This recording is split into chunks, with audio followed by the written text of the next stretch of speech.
Tanggal 10 Juni 1987, itu adalah tahun yang sama dengan hilangnya sebagian besar penduduk desa, menurut cerita yang ia dengar dari ibu tua di warung. Jadi mereka melakukan ritual untuk memanggil kekuatan dari gunung. Gumam Maya mencoba memahami apa yang telah terjadi.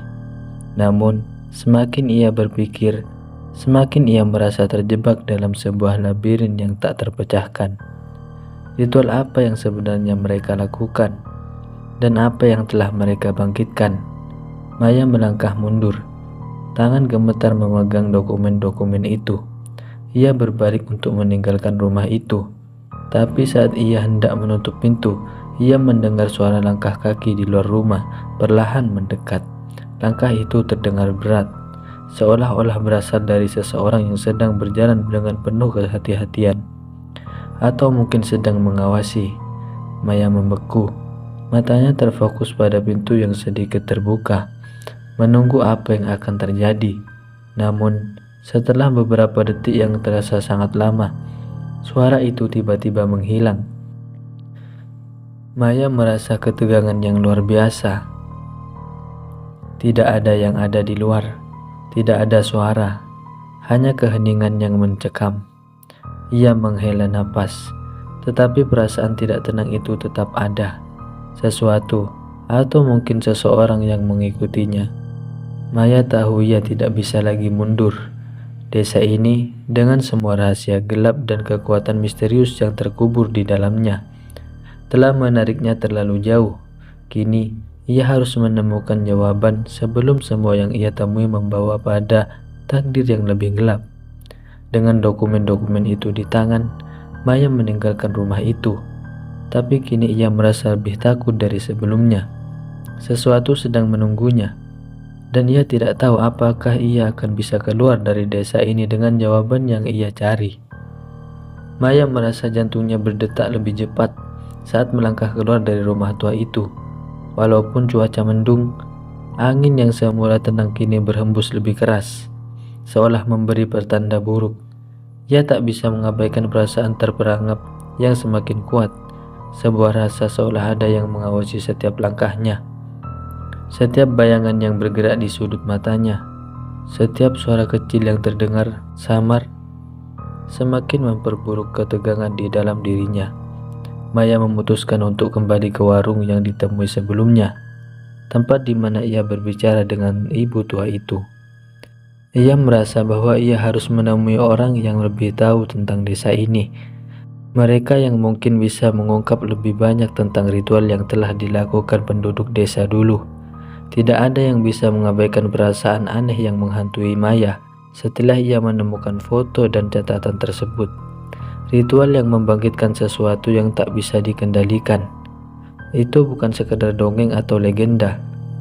Saat ia tiba di warung, ibu tua itu tampak lebih diam dari sebelumnya. Maya menyadari ada sesuatu yang berubah dari cara wanita itu memandangnya, seolah-olah dia tahu sesuatu yang lebih gelap dan menakutkan, namun memilih untuk tidak mengungkapkannya. "Kenapa kamu masih di sini, Nak?" tanya ibu tua itu dengan suara yang lebih serak dari biasanya. Maya memutuskan untuk tidak bertele-tele dan langsung bertanya. "Saya menemukan catatan dan foto di salah satu rumah tentang ritual yang dilakukan oleh penduduk desa. Apa yang sebenarnya terjadi di sini? Kenapa mereka pergi begitu saja?" Ibu tua itu menatap Maya lama sekali, seolah mencoba membaca niatnya. Setelah beberapa saat, ia menghela napas panjang, kemudian menunduk, seperti berjuang untuk menemukan kata-kata yang tepat. "Kamu tahu, kadang ada hal-hal yang lebih baik tetap tidak diketahui. Ada alasan kenapa desa ini ditinggalkan. Ada alasan kenapa gunung itu, Sinabung, tetap menjadi ancaman bagi kita." Maya mendekat, merasa semakin tidak sabar. Apa maksudnya? Apa yang terjadi dengan ritual itu? Ibu tua itu akhirnya mengangkat pandangannya, dan Maya melihat mata wanita itu penuh dengan rasa takut yang nyata. Penduduk desa ini dulu hidup dalam kedamaian, namun mereka juga tahu bahwa Gunung Sinabung bukanlah gunung biasa. Ia memiliki roh penjaga, dan roh itu hanya akan melindungi mereka selama mereka tidak mengganggunya. Tapi suatu hari, beberapa orang dari desa ini, termasuk kepala desa, merasa bahwa mereka bisa mengendalikan kekuatan itu. Mereka mencoba memanggil roh penjaga untuk meminta berkah, kekayaan, tanah, kehidupan yang lebih baik. Mereka ingin lebih dari apa yang sudah mereka miliki. Maya terdiam, merasa seperti ada beban berat yang mengalir melalui kata-kata ibu tua itu. Tapi ritual itu salah. Mereka membangkitkan sesuatu yang tak bisa mereka kendalikan. Ibu tua itu mengangguk pelan. Wajahnya semakin memucat. Mereka membangkitkan kekuatan yang tak terbayangkan. Roh penjaga itu marah. Itu bukanlah sekedar roh pelindung yang menjaga tanah. Itu adalah kekuatan yang tak terlihat oleh manusia. Ketika mereka melanggar aturan alam, bencana mulai datang.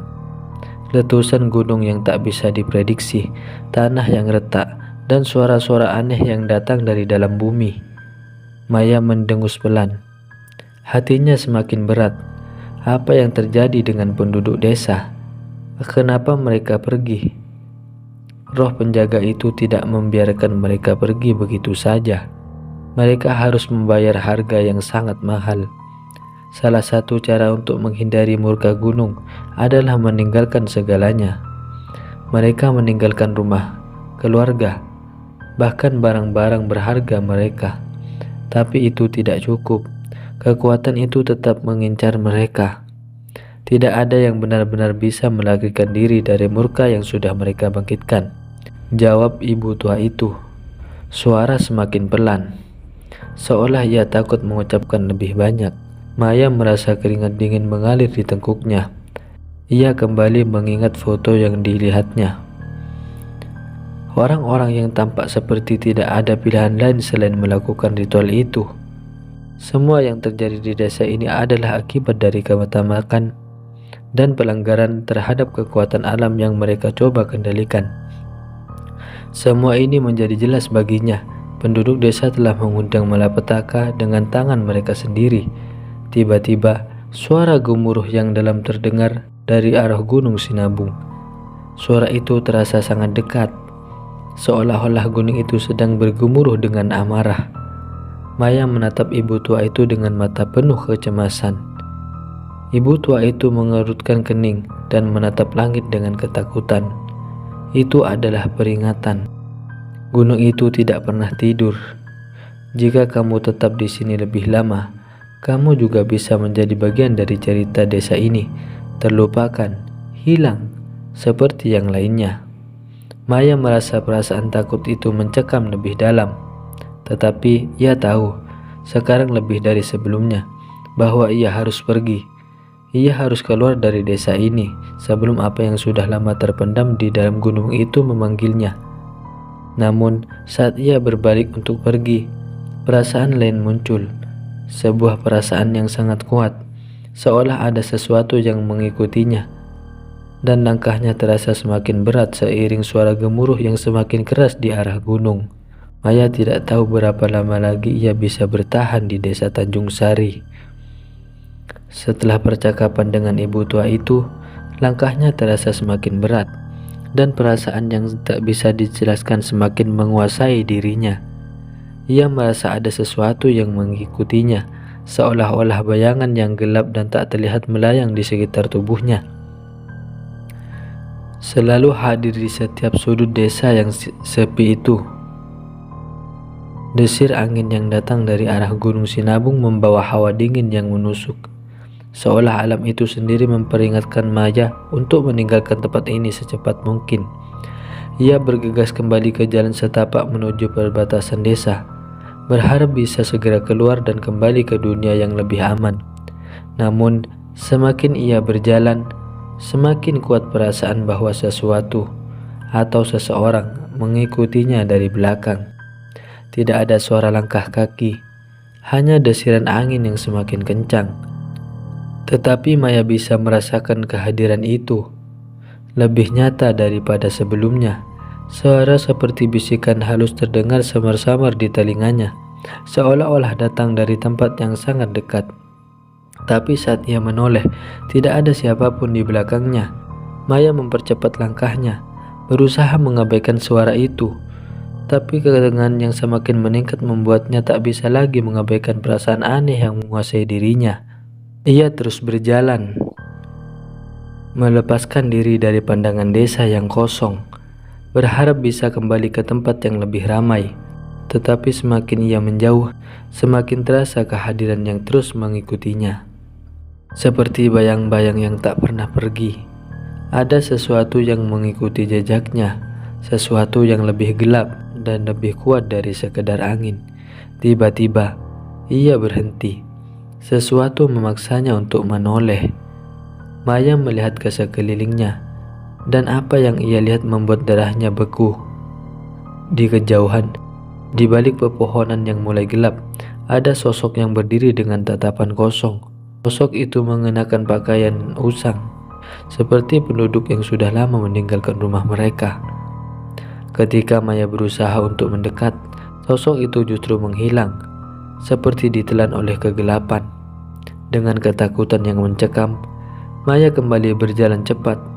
Namun kini perasaan takutnya tidak bisa diabaikan lagi. Ia bisa merasakan tatapan yang terus mengikutinya, lebih kuat daripada sebelumnya. Suara langkah yang tidak bisa ia dengar, tetapi ia yakini ada, semakin mendekat. Jantungnya berdegup kencang, nafasnya terasa berat, dan rasa takut itu semakin dalam, menghimpit dirinya, seolah ada yang mencekiknya dari dalam. Saat ia akhirnya tiba di ujung jalan setapak yang membatasi desa, sebuah cahaya kecil muncul dari kejauhan, sebuah lampu kendaraan. Maya tidak tahu bagaimana rasanya bisa seberuntung ini, tetapi ia segera berlari menuju cahaya tersebut, berharap bisa meninggalkan tempat ini untuk selamanya. Itu adalah sebuah truk yang melintas, dan pengemudi itu berhenti ketika melihatnya berlari ke arah mereka. Maya tidak peduli siapa yang mengemudikan truk itu. Ia hanya ingin keluar. Dengan nafas terengah-engah, ia memohon agar pengemudi itu mengantarnya keluar dari desa ini. Pria di dalam truk itu menatapnya dengan heran. Namun melihat ketakutan yang jelas, ia membuka pintu dan membiarkan Maya masuk. Setelah Maya duduk di dalam truk, ia merasa sedikit lebih tenang. Namun, meskipun truk itu mulai melaju menjauh dari desa Tanjung Sari, perasaan aneh tidak bisa hilang sebegitu saja. Maya menoleh ke belakang, melalui kaca belakang truk, dan untuk sekejap, ia melihat bayangan samar di tengah jalan setapak. Bayangan itu bergerak sangat cepat, seolah mengejar truk yang sedang melaju. Kepergiannya dari desa itu tidak membuat Maya merasa aman. Kejadian-kejadian aneh yang ia alami di desa itu tetap membekas dalam pikirannya, menghantui setiap langkah yang ia ambil. Bahkan setelah ia meninggalkan desa Tanjung Sari, perasaan diikuti itu tetap ada. Dan semakin ia merenungkannya, semakin ia merasa bahwa ia telah mengganggu sesuatu yang tidak seharusnya diganggu. Sesuatu yang lebih besar dan lebih kuat dari sekadar roh penjaga gunung. Maya memutuskan untuk tidak menulis tentang pengalamannya di desa itu. Ia tidak ingin berbagi cerita yang bisa menarik perhatian orang lain ke tempat yang terlarang itu. Namun meskipun ia mencoba mengabaikannya, pertanyaan besar tetap menghantui benaknya. Apa yang sebenarnya terjadi di desa Tanjung Sari? Apakah itu benar-benar hanya akibat dari ritual yang gagal? Atau ada sesuatu yang lebih gelap yang masih bersemayam di sana? Hingga hari ini, Maya tidak pernah kembali ke sana. Desa Tanjung Sari tetap menjadi misteri yang tak terpecahkan. Namun, satu hal yang pasti, di kaki Gunung Sinabung, di tempat yang terlupakan oleh waktu, ada kekuatan yang masih menunggu, siap mengingatkan siapapun yang berani mengganggu kedamaian alam yang telah lama terjaga. Desa Tanjung Sari kini hanya tinggal kenangan, sebuah misteri yang terpendam di bawah kaki Gunung Sinabung. Meskipun Maya telah meninggalkan tempat itu, perasaan aneh dan pertanyaan-pertanyaan yang tak terjawab terus menghantuinya. Bahkan jauh setelah ia melangkah pergi, begitu banyak yang hilang dari desa itu. Bukan hanya manusia, tetapi juga cerita, sejarah, dan kekuatan yang tak kasat mata. Ketika angin malam berhembus kencang, Maya masih bisa merasakan kehadiran itu, seperti bisikan yang datang dari jauh, mengingatkan bahwa ada hal-hal di dunia ini yang tak seharusnya diganggu, dan ada kekuatan yang lebih besar dari apa yang bisa dipahami oleh manusia. Misteri desa Tanjung Sari tetap hidup, terpendam di dalam sejarah dan mitos yang mungkin akan terus berlanjut, tak terpecahkan oleh waktu. Dan bagi mereka yang berani mencari tahu, mungkin saja mereka akan menemukan lebih dari sekedar jawaban. Mereka mungkin akan menemukan sesuatu yang tidak seharusnya ditemukan.